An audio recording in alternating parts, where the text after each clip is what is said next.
634455001 and enter the conference ID number 6651683.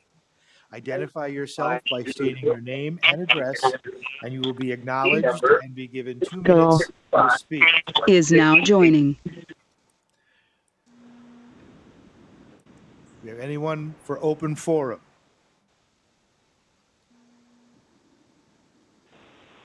Yes, Cassandra Powell. Mrs. Powell, Yes. would you please state your name and address, and you may start speaking. My name is Cassandra Powell. My address is 1306 West Garfield Street.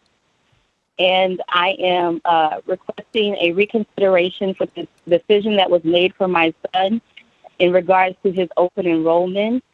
My son currently is attending Bettendorf High School as a freshman. He has not attended Davenport schools since the fifth grade. He has been in private school, and he's now attending Bettendorf High School as a freshman. And I'm asking for consideration from his freshman year all the way up until his senior year of high school.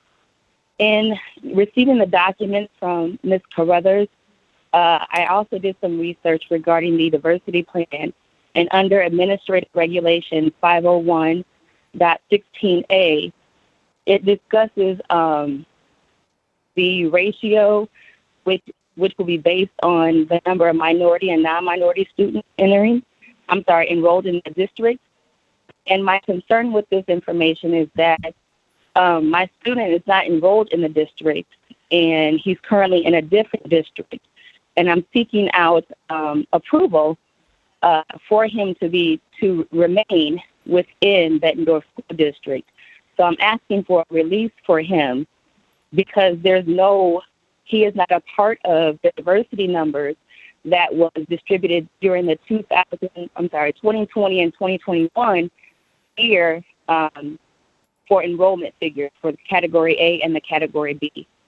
In addition to that section, which was section 3, of that regulation, there's also a section that talks about students whose families move to Davenport School District to request continuous enrollment.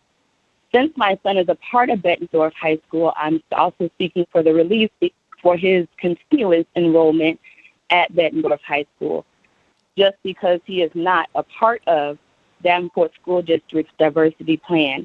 And there's no negative impact to Davenport School District's diversity plan. My son has excelled as a student at Bettendorf High School academically, and I thought there was going to be a transition period from going to public to private, but there's not. He is doing an awesome job at Bettendorf High School, and I wish to petition the board for approval for him to continue at Bettendorf School District as a freshman through his senior year.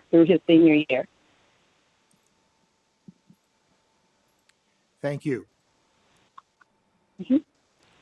Is there anyone else who wishes to speak at the public forum?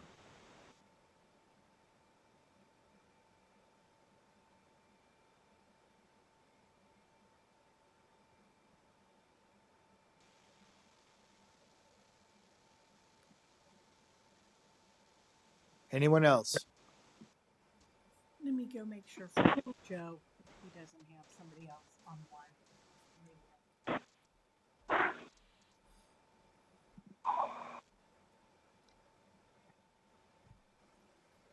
We're going to double check to make sure nobody is on the line.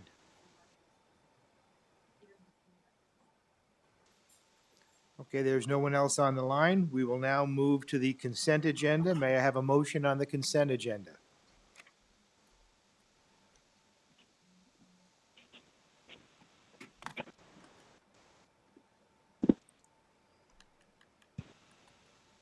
Mr. President, Is that Director Hayes? I move the board accept the consent agenda as written. Cassandra Powell. Is now exiting. May I have a second? Second. Seconded by Director Beck. Is there any discussion of the consent agenda?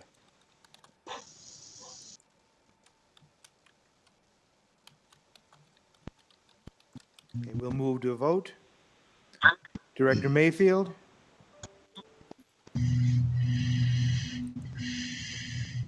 What are we voting on now? the consent agenda. Yes. Director Hayes, Yes. Director Beck, Yes. Director Klein Jerome, Yes. Director Gosa, Yes. Director Postian, Yes. and my vote is yes, the consent agenda is approved. May I have a motion on the approval of bills?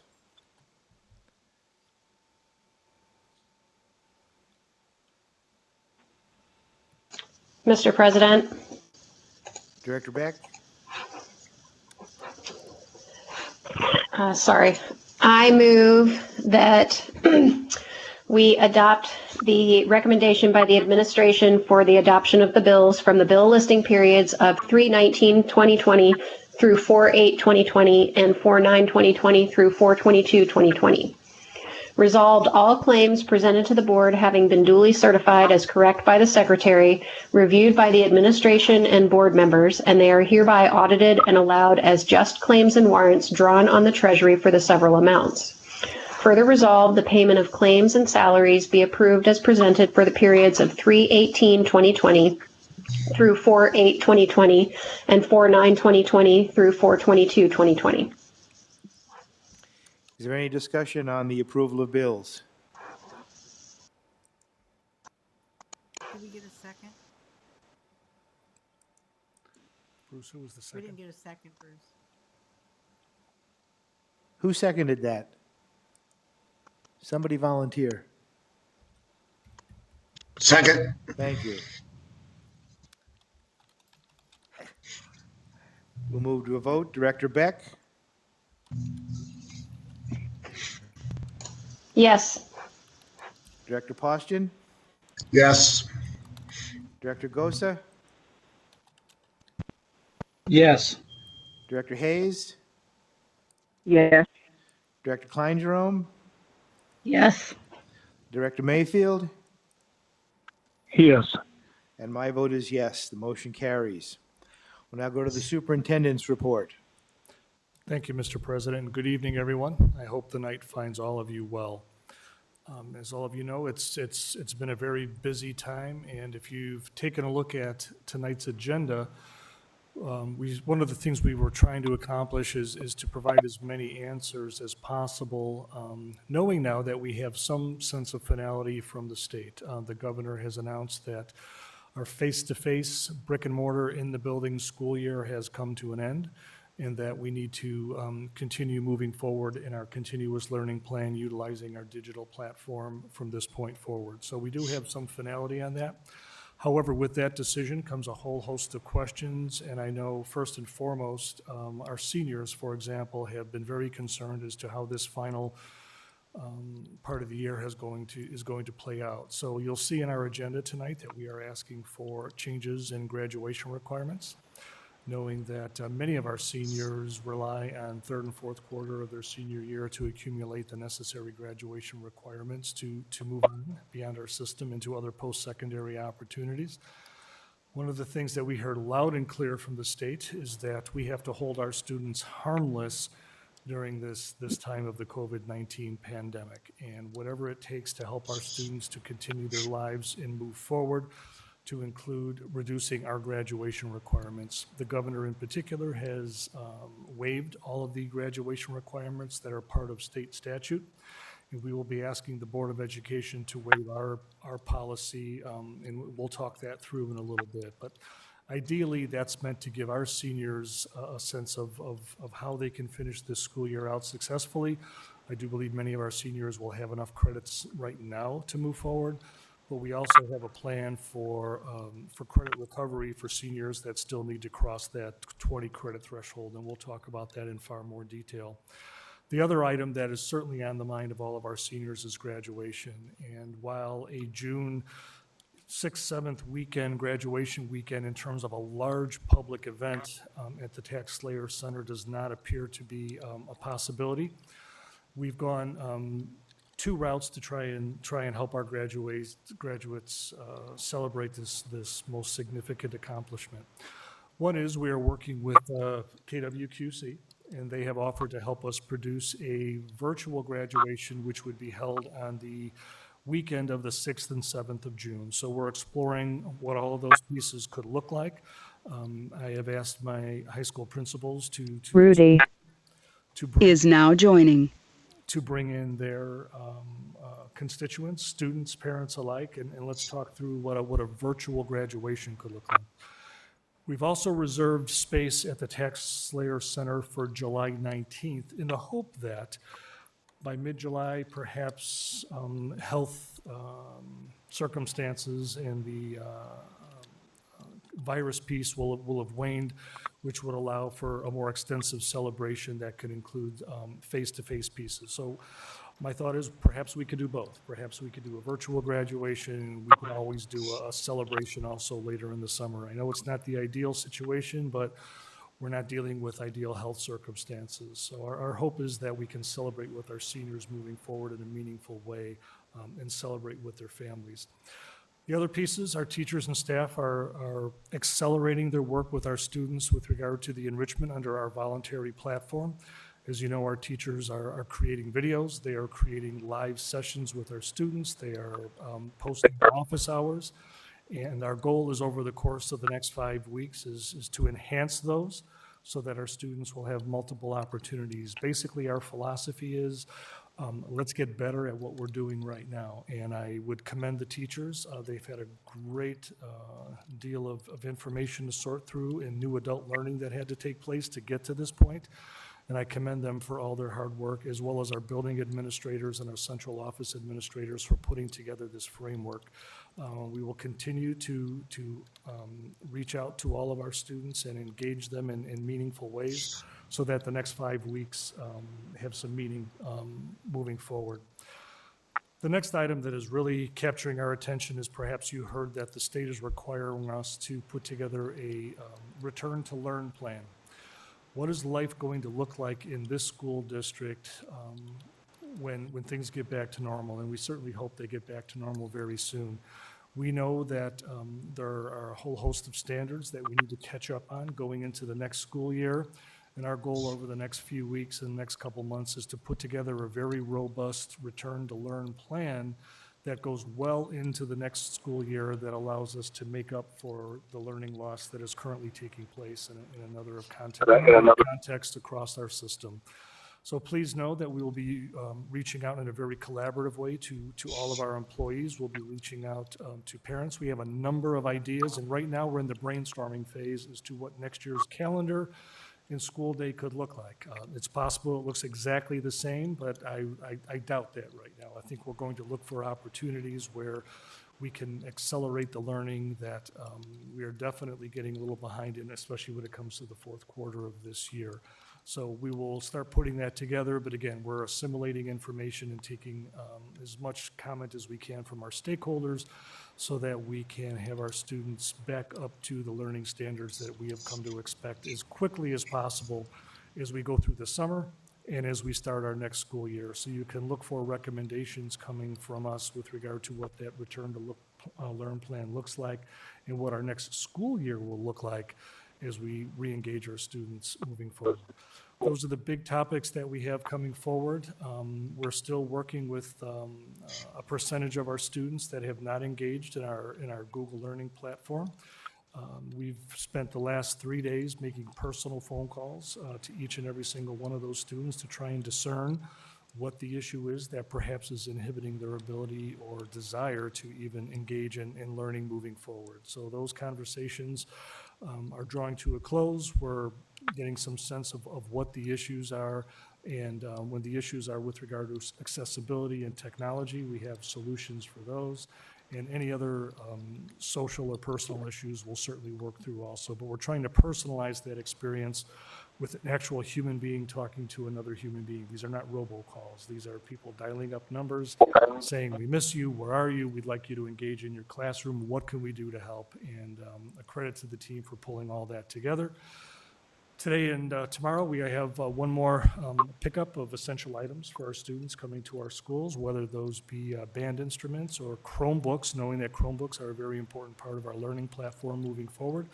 So that will take place over the course of the next couple of days. And the sense is the model that we have in place, we believe is the appropriate model to take us through the next 5 weeks. And when we get to the resolution, I will point out a couple pieces in the resolution. One talks specifically about continuing to pay employees, but the other aspect of the resolution discusses the idea of continuing out with a voluntary platform as opposed to a required platform.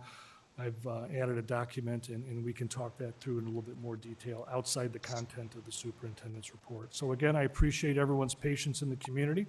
This has certainly been a challenging time, but we're in a much better place today than we were a month ago, than we were 6 weeks ago. And I anticipate that I'll be able to make that statement every time I get in front of you. Everyone's working hard. We're getting much better at this new continuous learning digital platform. And that acceleration in learning is going to benefit our students moving forward, and we will do everything we can. I have no doubt that when this is all over and we start our summer programs at our next school year, this has certainly been a learning experience that will enhance educational outcomes in the future, knowing that there's been a whole litany of creative and innovative approaches to education that have taken place over the last few weeks.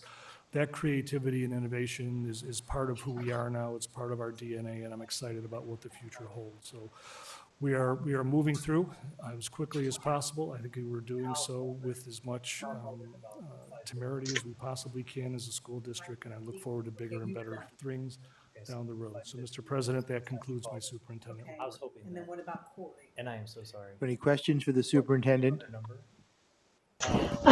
Can you guys have Mary and Joe mute? Director Beck? I can hear Mary and Joe talking in the background.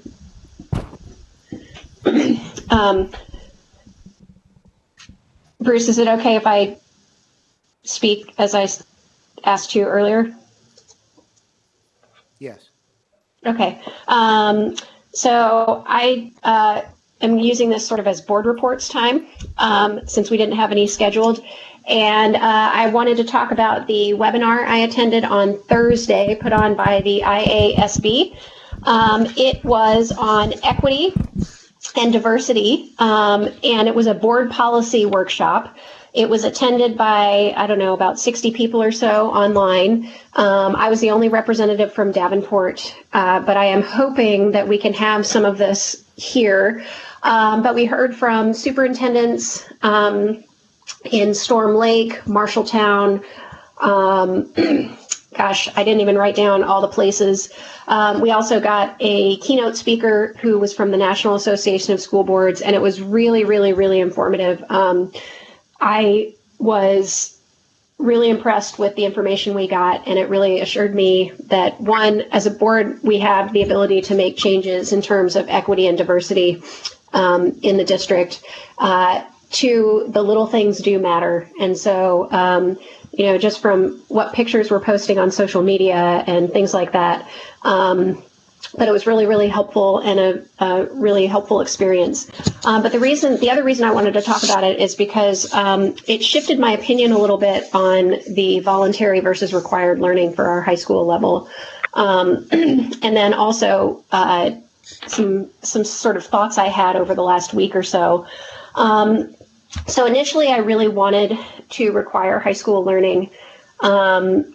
But at this point, I really feel it's very much of an aspiration. And I think we would have, if we were to do it, we'd have to extend the school year really to accomplish anything. And then also make arrangements for some people to do work on paper. So basically at this point, I'm okay with us leaving it as is. And I think there are 3 reasons why. So first of all, we've gotten a lot of feedback from parents of high achieving students. And as a faculty member at a college, I've taught at private small liberal arts colleges. I teach at a community college now. I've had experience at universities. I know that when students who are going into college apply, the college looks at their entire transcript, not just, the GPA. And so bless you. I am confident that, it's clear that every student who is worried about that right now can rest assured that all of the nation's colleges, in fact, the world's colleges, are in the same boat. I know how we look at transcripts, and even if you're a freshman this year in ninth grade, if you have missing grades or a P instead of an A, B, or C on your transcript, the colleges know what was happening in the spring of 2020. So I am confident that no adverse effects are going to happen to students applying to college because of this pandemic. Everybody is in the same boat. We're all there, and that's nationwide. The second thing is I feel really uncomfortable requiring work if we know that we have a sizable sum of students who either have no internet access or maybe are at home taking care of younger siblings or something like that. And I know we're boosting the signal at buildings. We've provided hotspots. Unless we can be sure that we have reached, a good 95% of our population or more, and we're providing paper materials to those who are not getting internet access, I don't think it would be fair to require grading. Part of that comes from this equity workshop that I attended.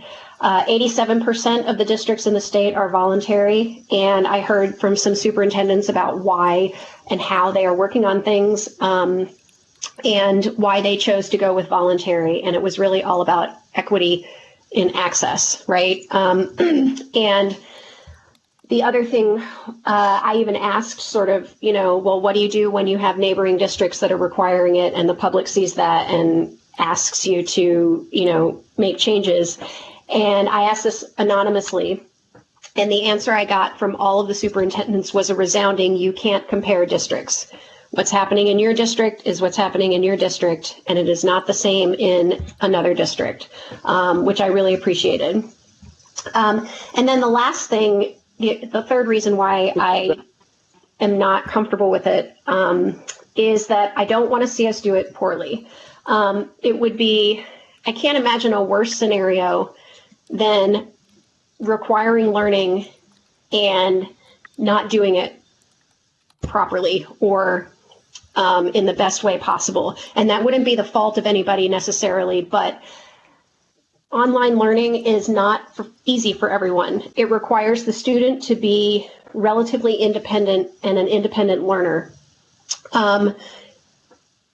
It's not just a matter of, meaningful learning isn't just a matter of reading something or entering some answers into a page. It's not just something that you can just do. So it's the extensive independent study from the students. Teachers have to do a lot more hand-holding with those students if they are going to be successful at learning online. And if the teachers aren't comfortable doing that, I'm not going to ask them to do it. I would not ask one of my colleagues to teach an online class if they weren't comfortable in that venue.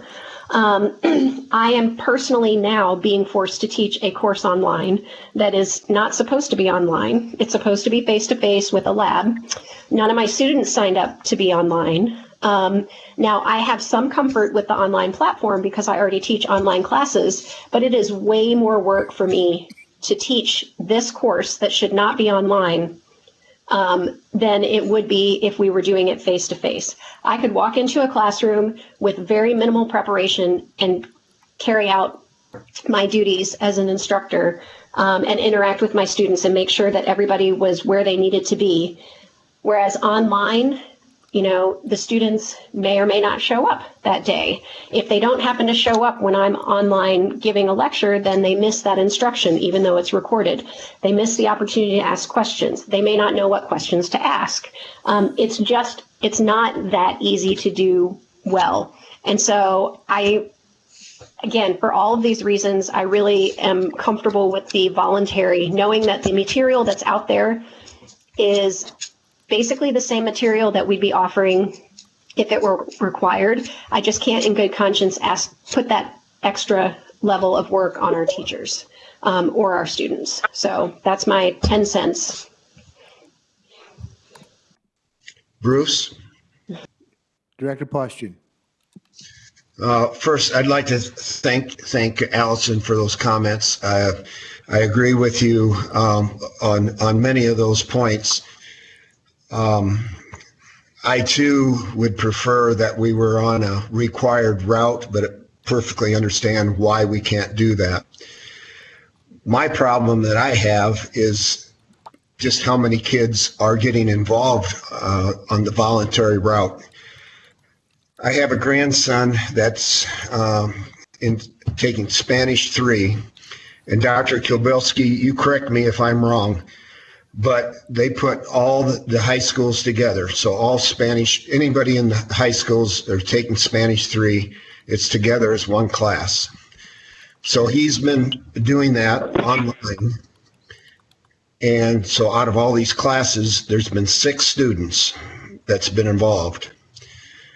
So my concern is, why aren't more students being involved with this? My granddaughter, communicates with other students, and some of them are having parents tell their kids that this is voluntary, so you don't have to do it. And these are not underserved and underprivileged families. So I don't know what else we can do as a school district. I commend Dr. Kabilski, your staff, the teachers. I think you've done everything possible in a very short amount of time.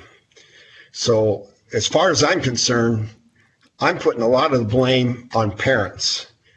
Parents have not taken a hold of this, and again, in some families, maybe there isn't the support there, but there are some families where there is, their parents are there, they should be more involved. And to tell a student that you don't have to participate because it's voluntary, I have a problem with that. So again, I haven't heard a lot of complaints against the school district, but if there are, I think we need to look at the parents first. That's it. I'll get off my soapbox. Other comments? Could I ask a question? Okay, so let's use Kent's grandson. Is he going to receive credit for this Spanish 3 class because he is doing it, he is participating, he's doing what's required? Is he going to get credit for it, whereas the other 50 that aren't participating would not receive credit? Or this just is no, he gets nothing but the fact that he did it?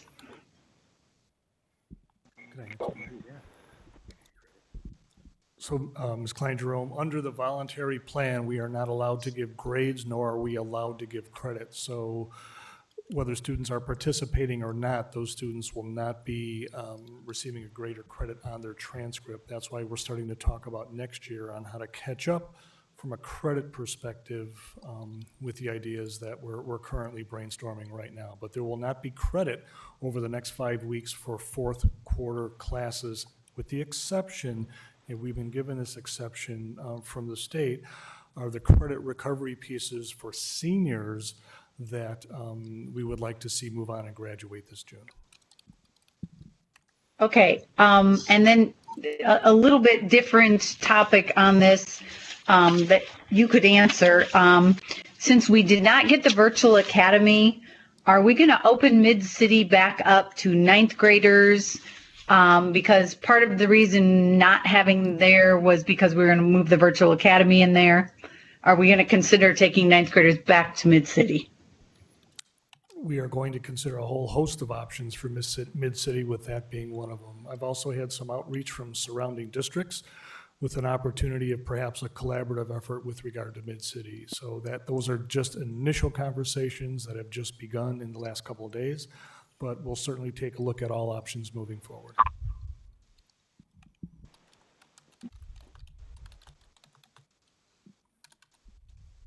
Anyone else? Anyone else? Mr. President, Dan? what's the percentage of students that have actually done the voluntary education so far?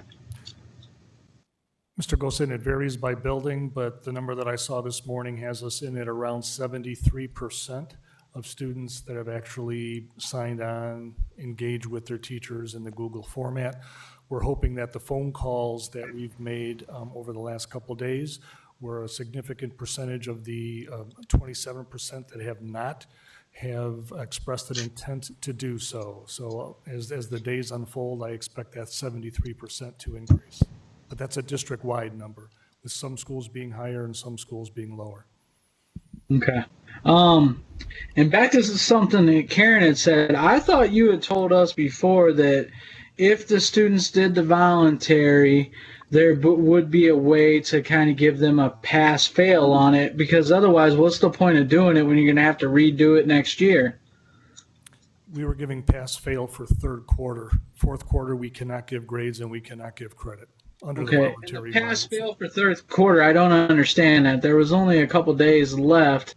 That's like saying a kid who worked their butt off and had A's and stuff, you're just as good as the kid that slacked off in class and barely got by with a pass-fail. So I don't agree with that, but I would like to still see required. I had said something about that previous, and it was kind of interpreted to us it would be a nice transition into from voluntary to that, but that's not the case as usual.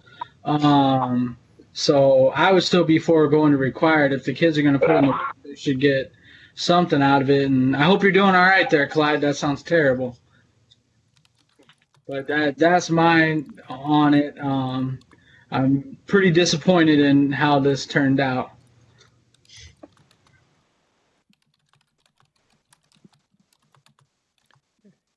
Anyone else?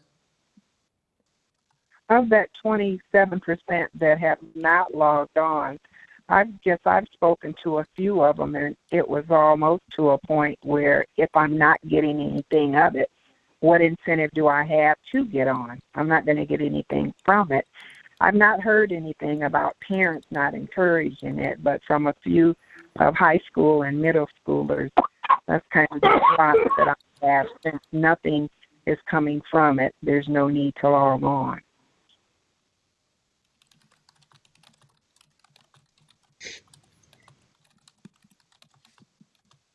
Director Beck? I guess I would say, again, I would love to be able to require education, but I don't think we can somebody could take an entire class in the 4 weeks we have, unless they were taking just one class. And if that's the model we want to move to, that's totally fine. But if teachers aren't comfortable using the Google Classroom or with the online format, I would not want to assign students grades for work that is not up to the standards that we would expect in a face-to-face class. One thing I've encountered in teaching is that a lot of people go into the idea with online means easy. And so I would not want to see us just sort of give people sort of half of a class and give them the same amount of credit or the same amount of grade for it, because I don't want to dilute the rigor. On the other hand, if students and parents need an incentive to actually log on because they don't see the value in enrichment without some sort of incentive, if we can move to that, great. But it really does boil down to the teachers, because the teachers have to be able to be present when they need to be. And so I guess, if that's where people want to go, great. But I really think that we need to make sure that we don't lower the standards. And where I'm coming from with this is I don't even like the concept of the term credit recovery. To me, you're not learning anything. You're just punching buttons. And so I have a hard time with assigning credit for somebody doing something that isn't even, equivalent to what they're doing in the face-to-face classroom in times of not of crisis. So hopefully I'm making a little bit of sense. I'm disappointed, but I don't want to do this if we can't do it properly. It would be so much worse if we did it poorly.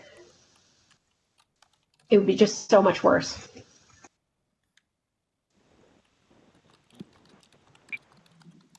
I'd like to make some comments in this vein. In every endeavor, in every group of people, there are people who can and will, and people who can't and won't. And even when you have students in the classroom, captured audiences, you have the students who don't choose to do their work, or they don't choose to bring the book to class, or they don't choose to bring the paper and pencil to class. We have an obligation. I think we have a responsibility. I think we have a need to provide the opportunity for kids to learn and see something as a result of that learning that is a grade, a feedback. Just because everybody can't do something doesn't mean we shouldn't let anybody do it.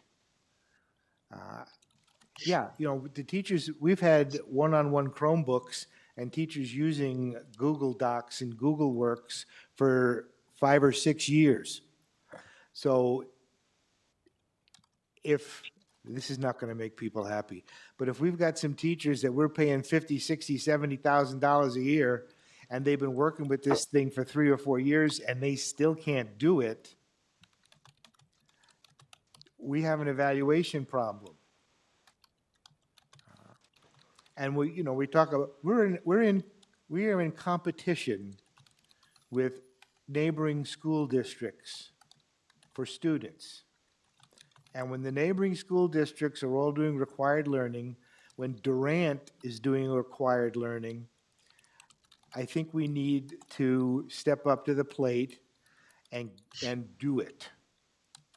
I think we have little or nothing to lose.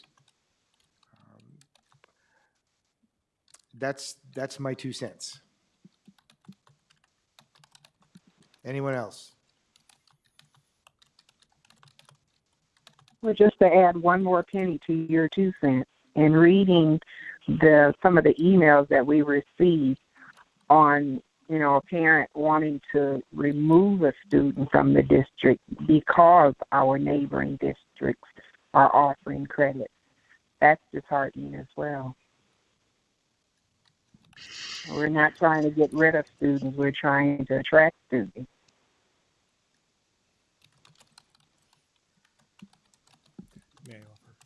I just think it's something we need to take a hard look at again, but we're running out of time. Can I ask one more question? Go ahead. I actually would like to hear what Director Klein-Jerome thinks about this, having been in the Davenport classroom very, very recently.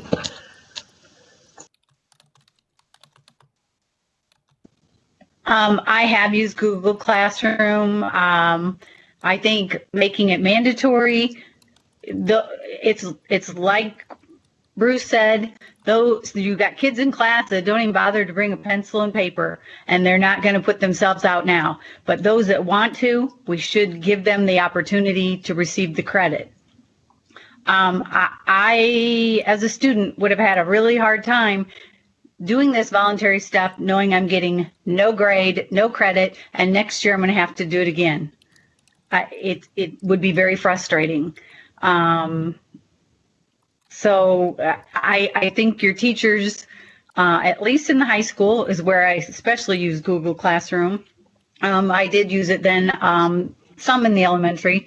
I think most of them would have been able to get it up and going, and that would have satisfied a lot of parents and students who want the credit, not just the, okay, I'll just do this, but for what purpose? But that's my 2 cents. Thank you. Can I ask another question, Mr. President? I apologize. Yes, go ahead. So if we did move towards this model, we'd have 4 weeks of instruction that's required. Would people be doing one class? Obviously this is just high school, but would people be doing one class? What would we be requiring of them? I guess that would be my other question. If we're, bless you, if we're expecting students to do multiple things, I don't think that's feasible.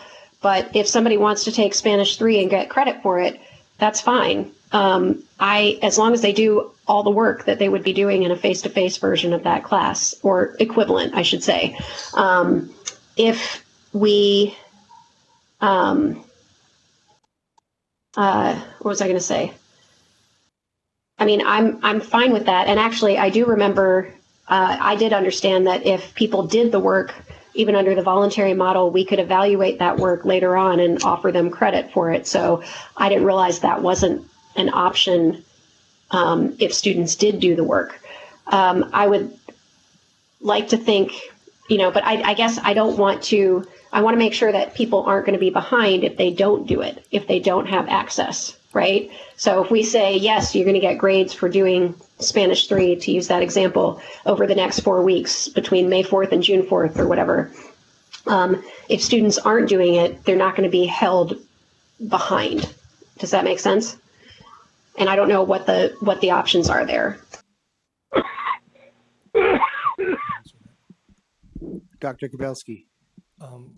To the members of the board, the way the state has constructed the voluntary versus required models, we can differentiate by grade level. So for example, you've seen a couple of high schools in the areas go 9-11 or 9-12, and we've discussed internally the option of going 9-12. What we can't do is we can't differentiate by course. So to your question, Director Beck, can we just tell students you're going to take math, science, ELA? We can't do that. It either has to be by grade level. So they haven't given us the flexibility or option to do reduced schedules for students by course. So we cannot pick a course and say this course is voluntary, this course is required. So that's unfortunately just the way the voluntary versus required is structured. Can't differentiate by course. The other piece is, and I'm just going to offer this comment one more time, I don't disagree at all with any of the comments. I think having a required platform provides for a motivational component to what we're trying to accomplish. However, one of our major constraints is the amount of time that we have in the school year. We essentially have an additional 4 weeks of instruction, and what we've asked our staff to do is to lay a platform of success for fourth quarter courses so that when our students come back, whether that's earlier in August, perhaps some summer opportunities or an extended school year next year, the work that they're doing now is foundational work for the courses that they're currently registered for. So these are not just, we're not just picking lessons off the internet and trying to keep people busy. These are very specific lessons that are designed to provide foundational work so that if we have to do an accelerated fourth quarter at the beginning of next year before we start what would be our traditional first quarter, the students that are participating in this will have some foundational skills under their belt that will benefit them when we go to the required learning platform. And the last piece is, we all know, and I think Dr. Beck, you alluded to this with science, there are so many courses that, there are courses that lend themselves to lecture. Let's just be honest, stand in front of the classroom and talk about things and kids take notes. And we've ventured so far from that directive learning model over the years to our students' benefit.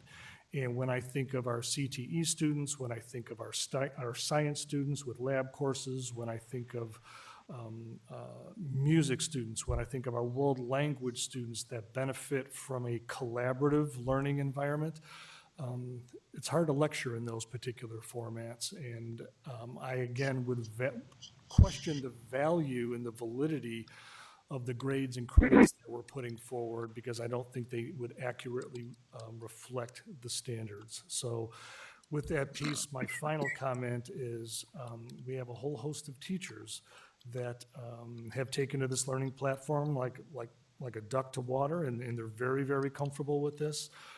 We have a number of teachers that, yes, they've had one-to-one technology, but they have not been in a learning management system, whether that be Canvas or Google Classroom.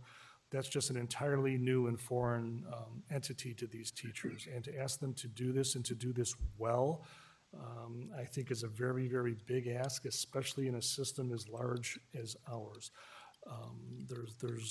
Our students have very, very diverse needs in comparison to some of our neighboring districts. And I think if we're going to meet the needs, we have to make sure that we're committed to equity and meeting the needs of all students.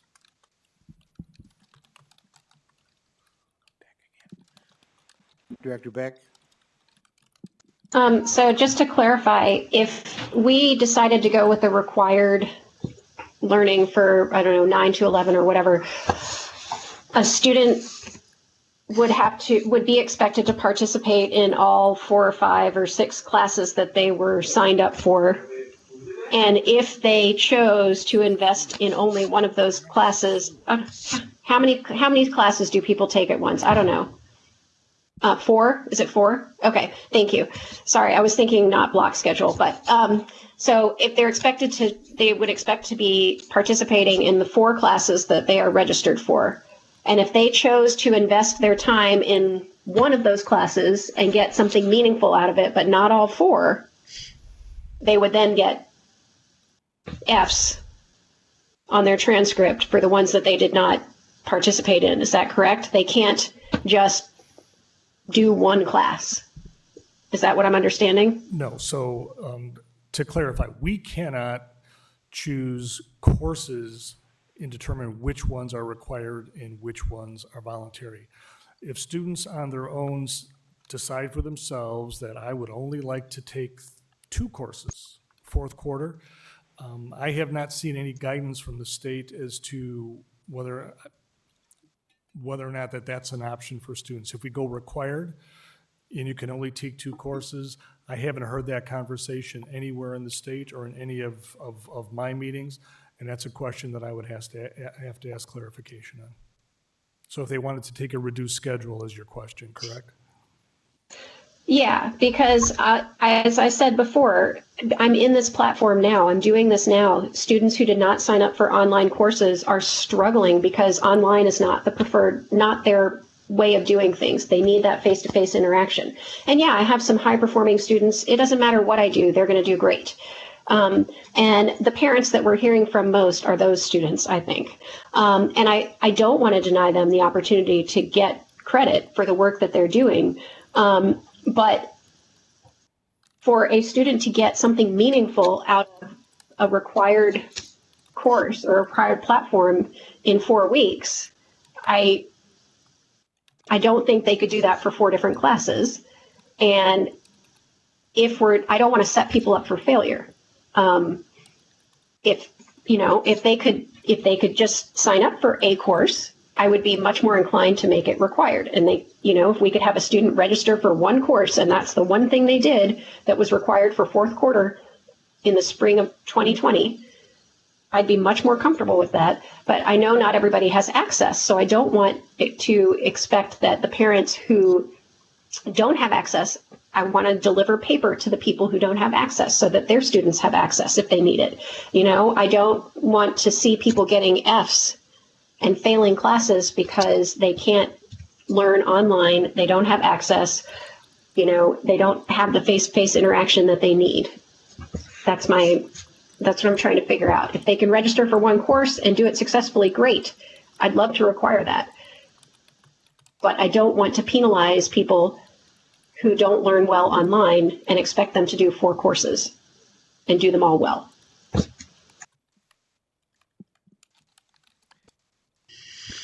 I also would like to suggest that next year's PD have a heavy focus on this online learning. I'd like to believe a magic wand is going to get rid of this COVID-19 forever and ever, but I don't see it happening. And I'm not even sure in the fall that I can see that everything's going to return to normal. So I think the teachers need to be up to speed. How is this going to work? So if we're faced with this again, whether in the fall or again next winter, spring, we've got people ready to go with this and understand what's going on.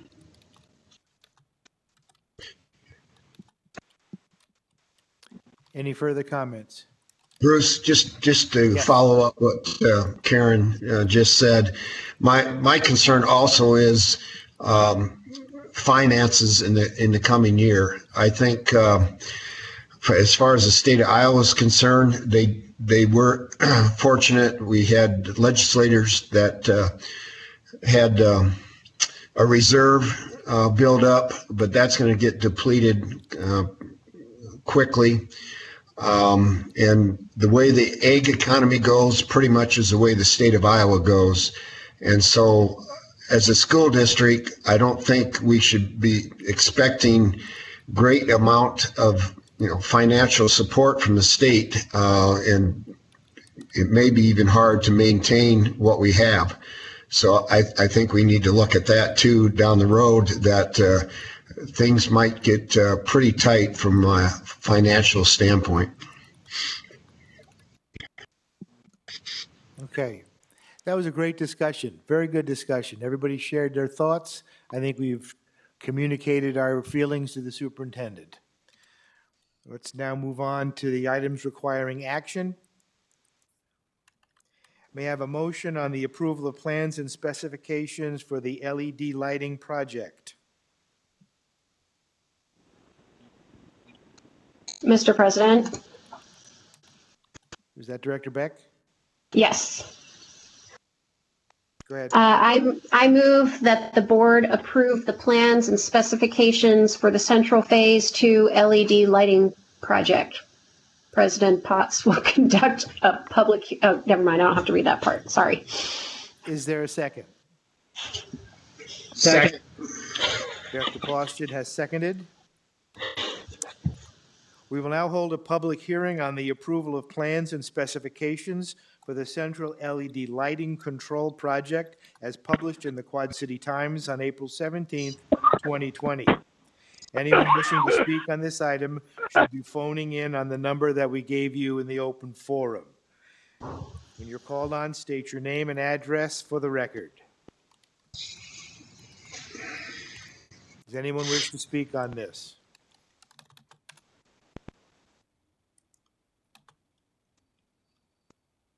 Seeing and hearing none, I declare the public hearing closed. Is there any discussion on the matter from the board?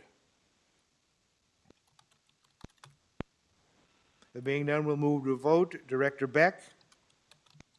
Yes. Director Poston? Yes. Director Gosa? Yes. Director Hayes? Yes. Director Klein Jerome? Yes. Director Mayfield? Yes. The motion carries. May I have a motion concerning open enrollment denial appeals? Mr. President, Director Hayes? I move the board oppose the superintendent's decision to deny open enrollment between districts based on the district diversity plan for the following students who have appealed. Do I need to read the names? No. Okay. Is there a second? Second. Director Beck has seconded. Any discussion? Yes. Director Hayes? I've read the information that received in our packet, but I would like to remove John Powell to have that looked at by legal.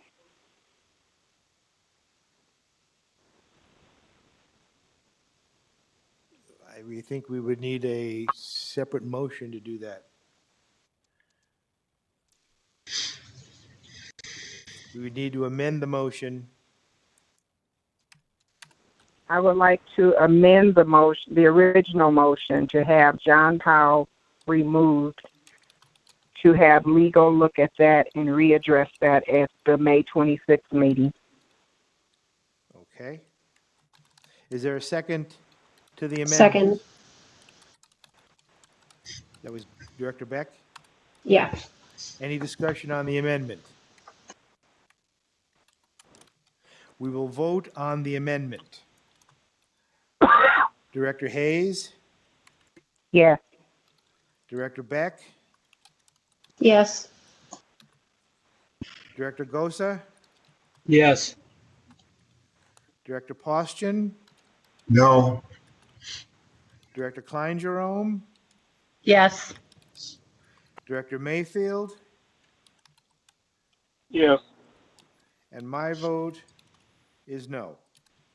The motion carries to amend the motion. Any discussion on the amended motion? To be clear, we're voting on the administration's recommendation for all of the names except for the one we just removed, correct? That would be correct. Okay. We'll move to a vote. Director Hayes, Yes. Director Beck, Yes. Director Gosa, Yes. Director Postian, Yes. Director Klein Jerome, Yes. Director Mayfield, Yes. and my vote is yes, the motion carries. May I have a motion concerning the approval of the revised resolution, the pandemic response and emergency suspension policy? Mr. President, Director Hayes, I move the board approve the following revised resolution dated April 27, 2020 as presented. is there a second? Second. Director Beck has seconded. Any discussion of the motion? Mr. President, Director Gosa, what's been revised on this? I can answer that. Good. The revisions are twofold. One is to, the last time we had the resolution, it was to pay our hourly employees through April 30th. And now this resolution has us paying our employees through the remainder of what would be their contractual school year. So it's extending pay for the brick and mortar closure that was announced by the governor.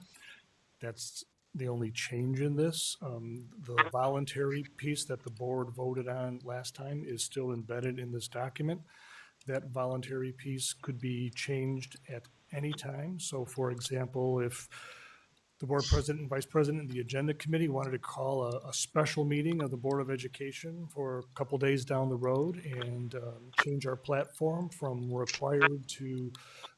from voluntary to required, you can certainly do that. But in full fairness, the voluntary piece is part of this resolution. But please know you could change that at any time.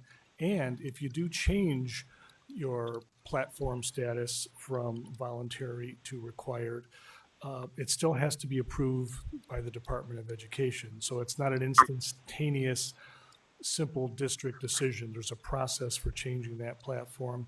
And I've also included in public comment the continuous learning map that gives you a sense of the districts that are going voluntary versus the districts that are going required. And you'll see continuous learning map as an additional resource for you. Yeah.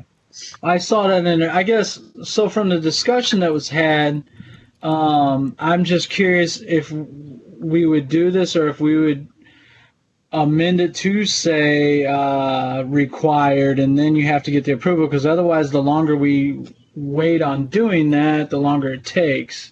Because it kind of sounded like a majority of the board was for required. So that was my question, if this should be amended to stay that, and then that way you can submit it to the Department of Ed tomorrow to see if it gets approved or whatever. Or if we wait and then we got to have a special meeting and then we're another weekend and then it is kind of pointless.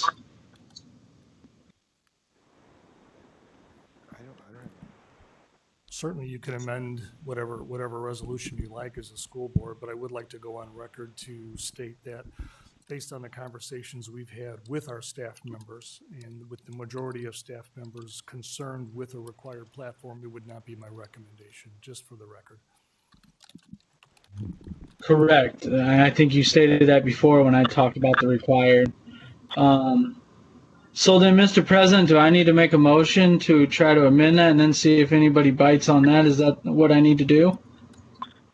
That would be my understanding.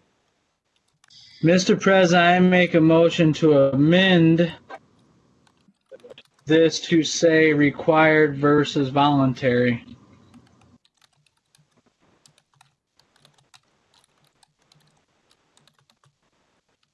Is there a second? I'll second it. Is that Karen? Yes. Do we need to say for 9-12, do we have to specify the grade level?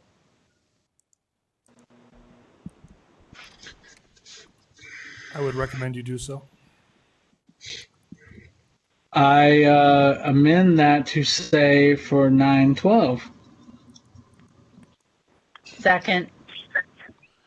Gotcha. Any discussion on the amendment?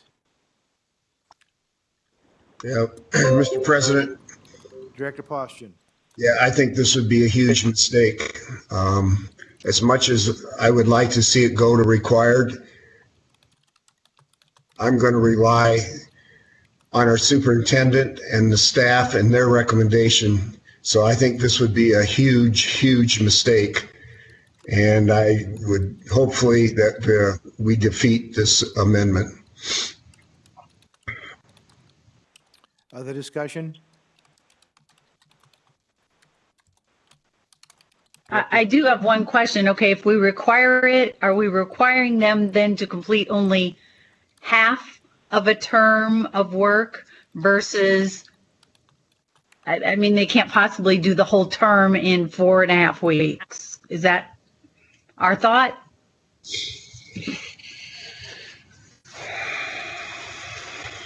Well, the amendment just says we're requiring required instruction, mandatory required instruction 9-12.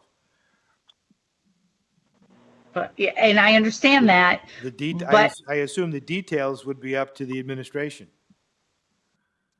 Oh, Or okay. state statute, I don't know. well, that's what I'm wondering, is the state saying it's got to be for the entire term that they have to do the work, or is it only for what we're asking them to do? I think he said he has to submit it to the state anyway for approval, so I'm sure they're going to tell us then. Okay. Maybe we should try to find out before we do it. I don't know. Any comments? Any other comments? Director Beck? Yeah, I don't think it's a good idea to say it's required when we don't actually know what we want to require. I think the question that needs to be answered, if people want to push forward with this, is whether it's acceptable to the Department of Education that students take one course or two courses. But I am not going to support this amendment because I don't think it's a good idea right now. Because we don't have, I just don't think it's a good idea. Is there any idea how fast we could get answers to our questions? Like, could they take one or two courses? Would we only expect them to do half a term of work versus a full term? I mean, if it's going to take forever to get the answers, yeah, I'm kicking the can. I can ask those questions tomorrow. I can't guarantee when we would get a response from the Department of Education.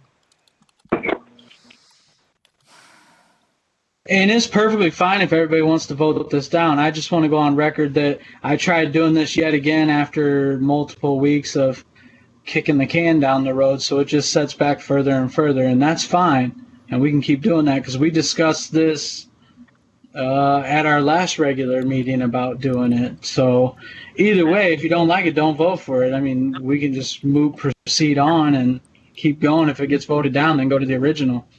It's not that hard. Director Hayes, do you have any comments? I guess I'm for it, but again, we don't know when we'll get an answer, and we remain as voluntary until we have an answer, correct? Not if we pass this resolution. The resolution then says we're going to go mandatory.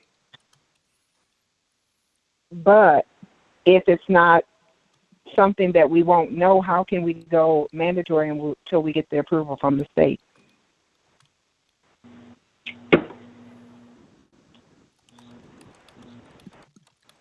a good question.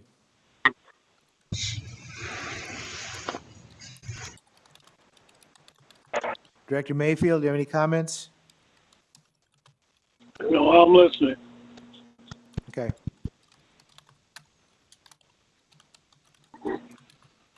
Could we table, I have a question. Could we table this until we get a response and then call a special meeting to just deal with this? Yes.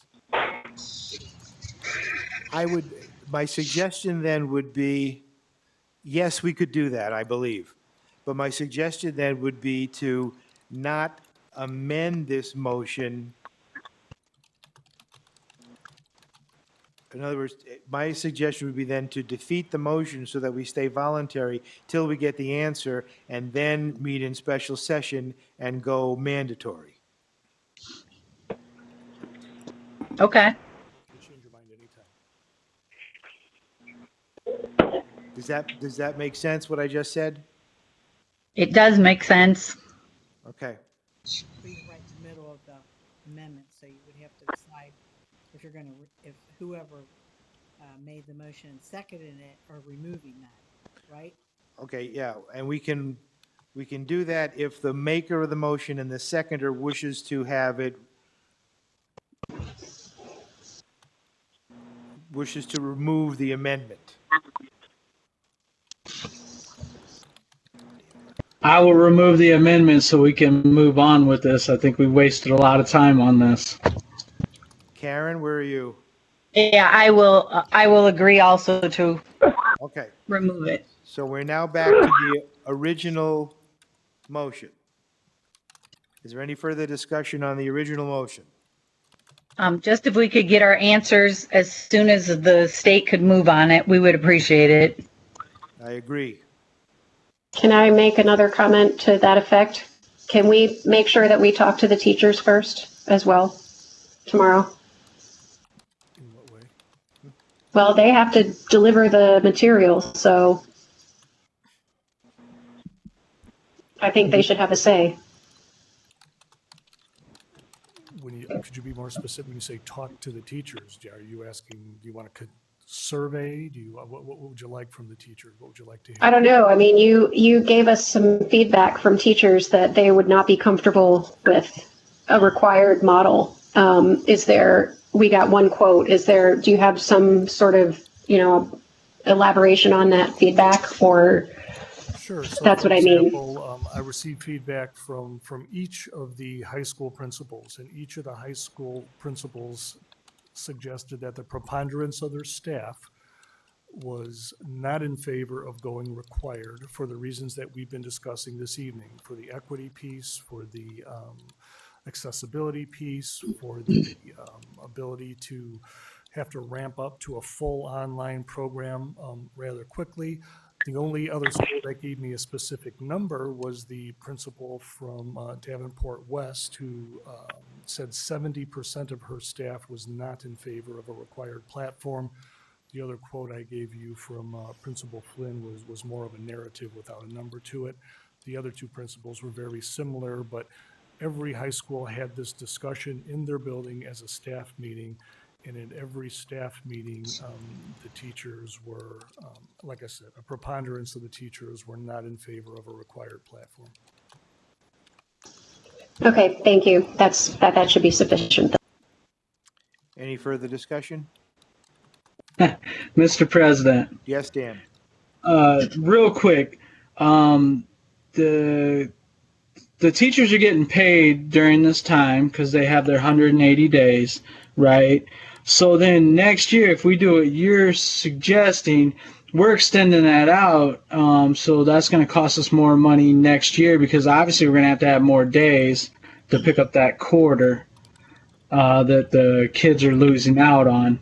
So are they going to want to work above and beyond 180 days? I guess that's kind of where I'm trying to figure this out in my mind. You're getting paid right now for voluntary. My son's in 9th grade and hasn't heard a word from any one of his teachers. I make him check his email every day. My daughter's in 7th grade. She only has heard from one teacher, and she has a class every day at 2.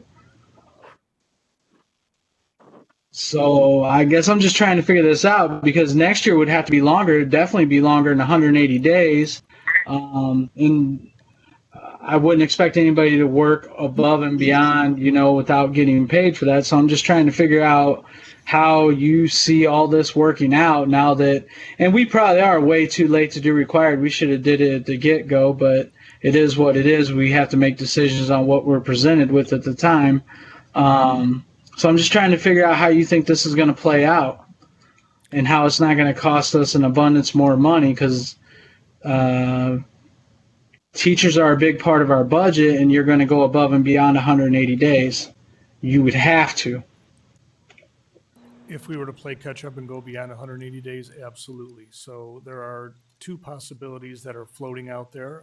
Again, these are possibilities that we're hearing from other districts. We're hearing from our associations. We're also hearing from our advocates in the legislature, such as, do these days that our teachers are currently working, are they considered full days, or are we going to assign a partial percentage to the days that we're working now? I think our intent was at the very beginning, with the learning that had to take place and the interaction that they should be having with their students today, we were anticipating these being full days. If that's something the board would like to reconsider, I'd have to get data on that to see what would be fair on that one, but that's not the recommendation I have in front of you this evening. And the other piece is we're very hopeful that, knowing that we will not likely be able to use our CARES Act dollar on any future salary requirements, I think I've mentioned that to the board. There's conversation that's taking place that perhaps any reserve funds that we have, the legislature might allow us to dip into those and exceed our spending authority next year, given the unusual circumstances. So those are a couple options that we have under our belt moving forward. But again, until we get more information from the state as to whether we can dip into the reserve fund or if we can borrow money to pay teachers extra, we don't know the answers to that. So unfortunately, until we have more information, that plan is going to evolve. I can't give you a recommendation because I don't know what the state revenue piece is going to be for school systems next year. Okay. Is there going to be any chance for our teachers to get more training on online teaching? Because if we start August, we might not be done with all this by then, and it might have to start out online. So that way they have plenty of time to be prepared for this. So I would like to commend, so we've had a team of teachers as well as administrators working very hard over the last few weeks to accelerate the adult learning when it comes to a learning platform like Google Classroom. And we're not just having teachers watch videos and get good with this. As I mentioned, there was a program and a class that all of our teachers were required to engage in to learn the fundamentals of Google Classroom. But also we've been utilizing our teachers as mentors to help some of the teachers that just needed that side-by-side advice, someone to walk them through, teachers that have never done this before. So we're providing as many resources as we possibly can for our staff to get this training. As I mentioned, many teachers, this is, they've had online courses themselves as students, and this is not new information. It's not a new environment.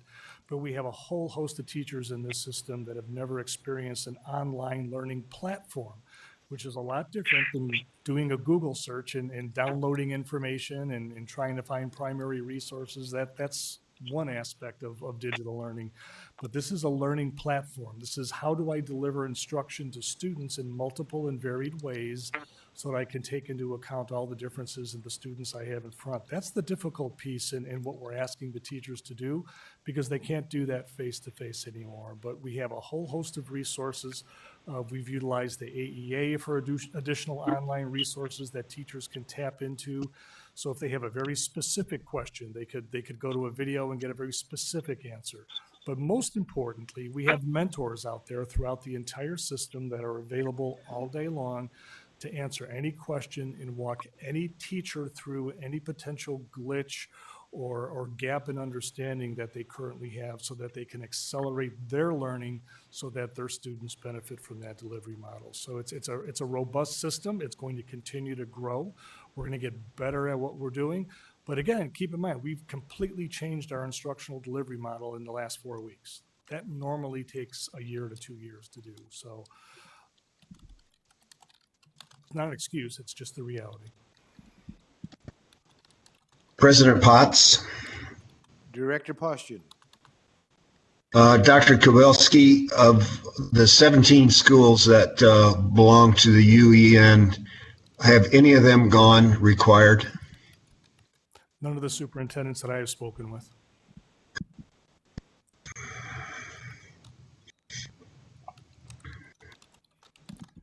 And I'll point out, you do have that continuous learning map as one of your resources in public comment to give you a sense of which districts are required and which are voluntary across the entire state. This was prepared by the Department of Education. Director Beck. I just want to toss out there, you know, a lot of our teachers are parents and their kids are at home now. So it's not like they have all day to do this. I am in the same position where I have a 10-year-old who's relatively independent, but we still have to work with him to make sure that he's doing anything other than playing Fortnite. If the baby wasn't in daycare, I would not be able to do my job, nor would my husband. And going from having experience with Google Classroom to delivering an entire curriculum on Google Classroom is an extremely different experience than, they're two different experiences. It's like apples and oranges. I am, the fact that they've gotten this much there in just 4 weeks is pretty impressive. At my institution, we're working on a fully online AA degree, and it has taken us 2 years so far of planning, and we may not be able to roll it out due to this pandemic. So it's not like we're just flipping a switch and able to do this. And so I'm not willing to go required if we can't do it right and we can't offer at least some quality learning. And because we have so many unanswered questions, I'm not going to support any resolution right now that says we go required. That's I'm going to leave it there. Anything else? We'll move to the vote. We're voting on the motion as unamended. We're voting on the original motion. Director Hayes? Yes. Director Beck? Yes. Director Klein-Jerome? Yes. Director Gosa? Yes. Director Postian? Yes. Director Mayfield? Yes. And my vote is yes, the motion carries. May I have a motion on the approval of Executive Director of Special Education position. Mr. President, Director Beck. I move that the board approve the superintendent's recommendation for a contract for the position of Executive Director of Special Education and Early Childhood starting July 1st, 2020. Is there a second? Second. Director Hayes has seconded. Any discussion? Would this position be paid fully out of special ed funds or out of the general fund? This one will be fully paid for out of the general fund, and the special education fund adjustments will be to the members of the curriculum instruction department. We will be paying a portion of their salary through the special ed fund, which typically in the past had come out of the general ed fund. And the same goes for our literacy coaches moving forward. So we have a savings of approximately $300,000 to our general fund by making that adjustment. But the contract for, and let me be clear, just to be honest, and fully transparent, this is a position of Executive Director for Special Education and Early Childhood starting on July 1st that I would like to offer to Dr. Sandy Schmitz. Many people know Dr. Schmitz, who has been here for the last couple of years as our liaison with the Department of Education. And after quite a few months of conversation, we know that our special education department is a department that requires a great deal of attention and energy, legal advice, soundness of leadership, and a vision, a direction for what special education delivery needs to look like with a focus on the needs of our students. And I believe Dr. Schmitz is the perfect person, given the fact that she's been here for 2 years already. We wouldn't have to worry about a transition into any other particular individual moving forward if we put this out more broadly. And we did look broadly at the very beginning of this. With that said, her total compensation contract is approximately $212,000, which Ms. Klein-Jerome comes out of the general fund. And why couldn't some of this be funded out of the special ed fund? It's my understanding that director positions are not allowed to be funded from the special ed fund. Okay, thank you. Other questions? Mr. President, Director Gosa. who does the executive director of special education report to? Is it just the superintendent, or is it the associates, or how's that process working? Given the magnitude of this position and the work that needs to take place, especially based on the issues that have taken place in this district over the years, I'm structuring this position as a direct report to the superintendent.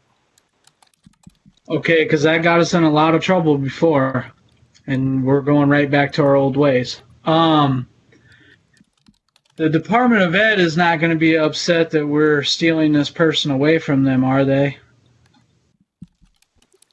I received permission from multiple layers all the way at the very top of the Department of Education, and they sanctioned this hire. Okay. Yeah, I was just curious because the salary is even higher than our associates who are supposed to be the number twos. Myself personally, I'm going to vote no because I think it's too much money. I appreciate you trying to get it lowered, but we have a lot of issues and a lot of budget cuts to be offering all kinds of money for things. I mean, I voted no for yours because I thought it was too much money, and I don't want to go back on my word on that stuff. I think that's a lot. But I think it would be great for us to have her. I'm only one person, and I'm sure that's going to matter, but that's going to be why I vote no. I just think it's entirely too much money. If I could just offer a clarification and a correction to that. So yes, the salary is higher, but it does not include an annuity. And it's our intention to have further conversations with the board as to how to manage administrative annuities in the future. But the plan is right now that new administrators coming on board to the district would not have the 9% annuity feature, so that when you look at the compensation package for Dr. Schmitz, it is lower than the compensation package for the two associate superintendents currently in place. Any other questions? We'll move to the vote. Director Beck? Yes. Director Hayes? Yes. Director Mayfield?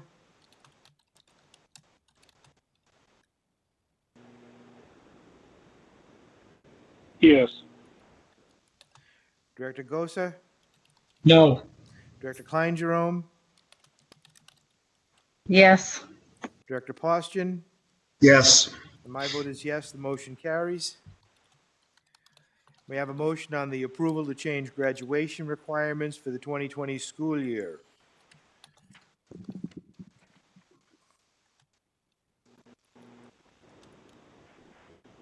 Mr. President, Director Hayes? I move the board approve adjusting the graduation requirements for the class of the 2020 to 20 credits due to the COVID-19 school closure. This includes waiving locally determined individual course requirements. Is there a second? Second. Director Klein-Jerome seconds. Discussion. Can I introduce? Yes. Thank you, Mr. President. By way of introduction, to make sure the board has enough background to make an informed decision, I've asked Associate Superintendent Mr. Scott to be part of this conversation, who has had conversations with our building principals to get a sense of the scope of seniors and where they stand with their credits. I also have our Director of Curriculum Instruction, Corey Guy, as part of this conversation, who can describe what the Rudy platform will look for. is now exiting. who can describe what the instructional learning will look like for the students that we need to get up to 20 credits. So Mr. Scott, if you could please give a little sense of scope with regard to the number of students after second quarter, where they stood with their credits, and why we came upon 20 credits as the number that we felt was an appropriate modification to this cohort's graduation requirements. Mr. Scott? Alrighty. Good evening, everyone. When we're looking at the seniors, we have roughly a little bit over 1,000 seniors. When we went back to look at where students would be if they were on pace to graduate. So if we just stopped in January because we didn't complete the third quarter, that would have been 22 credits, would have been on pace to graduate for a high school senior. They would have had the ability to get 4 more credits in second semester and would have had 26 credits and met the requirements of the state and the board.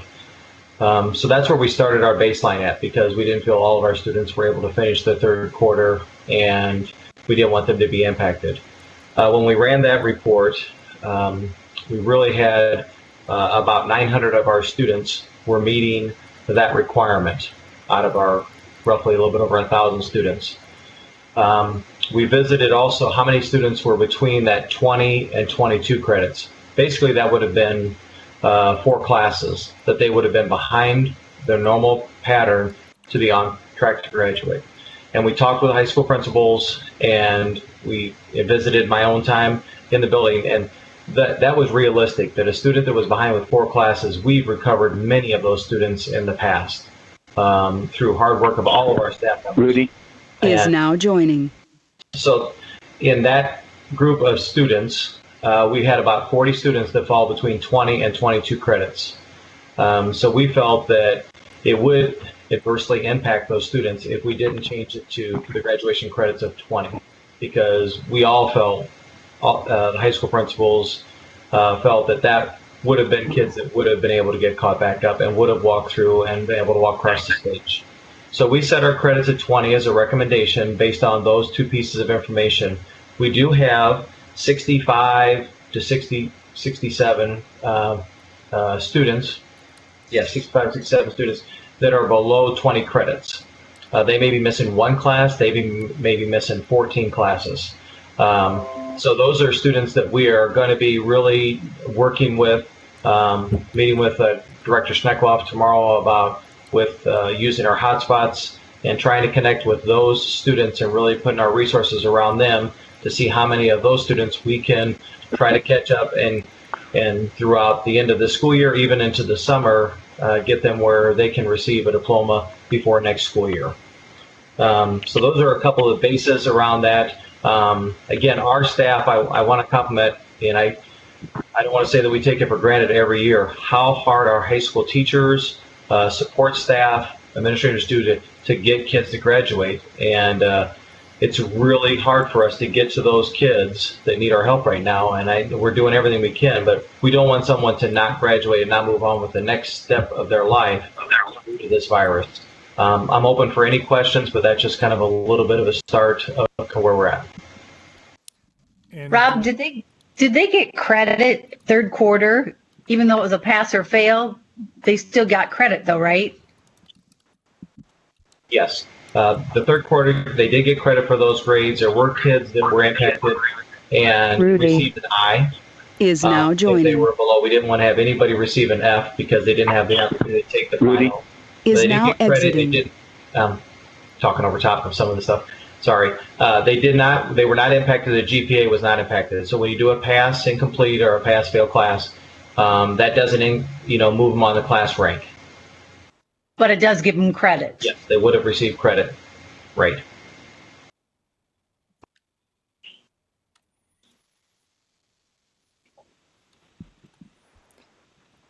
Director Guy, would you be so kind as to explain our goal to help those 60-ish students graduate from our district? Sure. Good evening, everybody. So for the students who have not met the 20 credits, we're going to have all of our principals are going to be working with the teachers to look at those students. Many of those students are going to have the opportunity to take an online class. Many of them are already enrolled in a credit recovery class, so they'll continue with that. And so the goal will be to, if they had it incomplete for the third term, as Director Klein-Jerome was referring to, they would have the opportunity to get a pass on that third term grade, which would then give them credit, as well as work on coursework courses that they need to get to the 20 credits. So that'll be a combination of Edgenuity, turning in incomplete work. If they have it, they earned an incomplete for third term so that we can get them to the 20 credits. Thank you. Any questions, board members?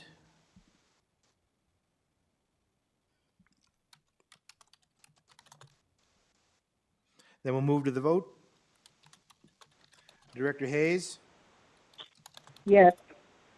Director Klein-Jerome, Yes. Director Gosa, Yes. Director Mayfield, Yes. Director Beck, Yes. Director Postian, Yes. and my vote is yes, the motion carries. We have a motion for approval of the juvenile court liaison contract. Mr. President, Director Hayes, I move that the board approve the juvenile court liaison contract in the amount of $194,693 for the 2021 school year. is there a second? Second. Second by Director Gosa. Any discussion?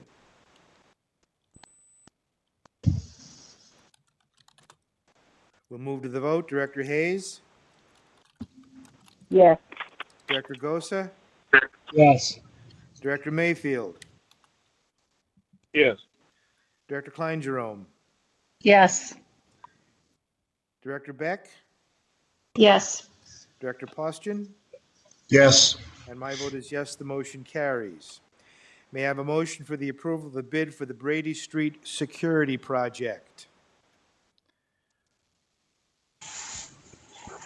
Mr. President, Director Hayes, I move the board approve the bid of $186,580 from Tri-City Electric for the Brady Street Stadium Security Project. is there a second? Second. Second by Director Gosa. Discussion?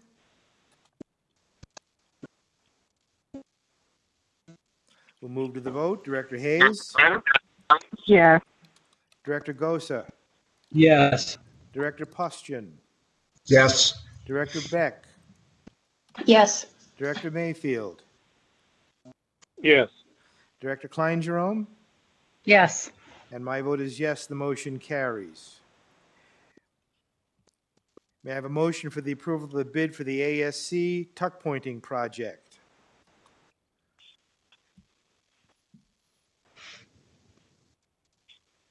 Mr. President, Director Hayes,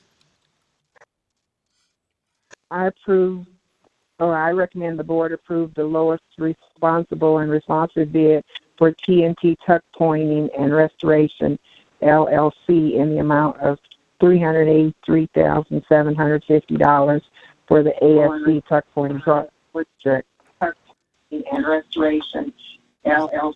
That fall between 20 and is there a second? Second. Thank you, Postian George, seconds. for being here today. We, of course, in Victoria are Who's that? Interesting. Any discussion on the tuck pointing project? Mr. President, I just had a quick question. Go ahead. I still didn't see any kind of matrix or anything attached to these. Are we still not set up to do that stuff at this point in time, or is that after we get a new person in operations that we're going to start doing that? It's my understanding that we're set up for the matrix, and after this is awarded, that's when the matrix process begins, and that's on the advice of our legal counsel. So if the board approves this contract tonight, we will then go through the matrix process. But it does exist. It's in our guidelines. Ms. Wood, do you have any insight as to we're ready to go, as far as I understand. Yes, that's my understanding also. So from here on out, we'll start seeing them when we go to vote on these. Is that correct? Well, the matrix won't be filled out before you vote on these. If we have an issue with the matrix, then obviously we have to come back to the board. So the board won't see the matrix. Is that what I'm getting? Unless there's an issue with the matrix that requires it to go back to the Board of Education per your direction. Okay, that's why I wanted that policy put in place for the board, but I can see I'm going to have to work something different there. Thank you. Further discussion? Move to the vote. Director Hayes, Yes. Director Postian, Yes. Director Klein Jerome, Yes. Director Gosa, No, because I don't have enough information. Director Mayfield, Yes. Director Beck, Yes. and my vote is yes, the motion carries. May I have a motion on the approval of the good faith bargaining policy? Mr. President, Director Beck, I move that the board approve policy 401.56, good faith bargaining. is there a second? Second. Seconded by Director Gosa. Is there any discussion? President Potts, Director Postian, the wording is the same as the last discussion we had on this. Is that correct? Director Beck is Yes. saying yes, it is. Okay, and was this presented to, I believe it's Drew in Des Moines? I had emailed him about it, but I never heard anything back. So I assumed that everything was fine. I don't know what's going on with that. But if you want me to have Wendy check it over or email him again, I'm happy to do so. But it was based on everything we discussed with him. I thought the only thing he wanted was the specific items taken out. Rudy Pretty is now much. exiting.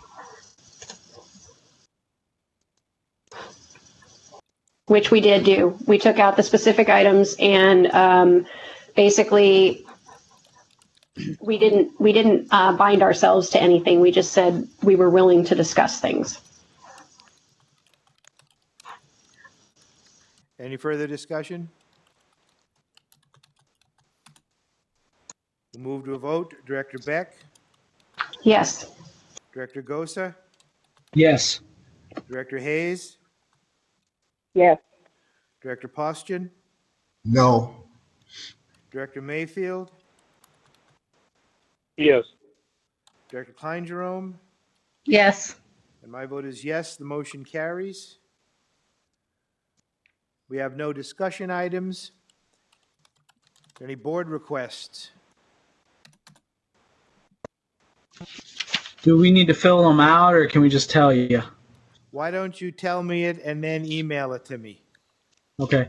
I think I kind of talked about it earlier, but I guess I don't know if I need to make a board request on that, but we need to have a superintendent evaluation because I believe we should have 2 a year per the contract.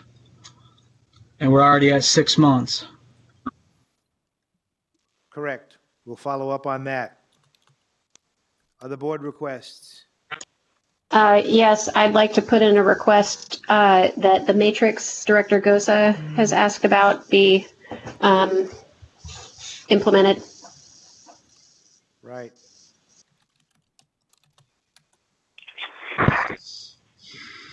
Any other board requests? Are there any administrative reports?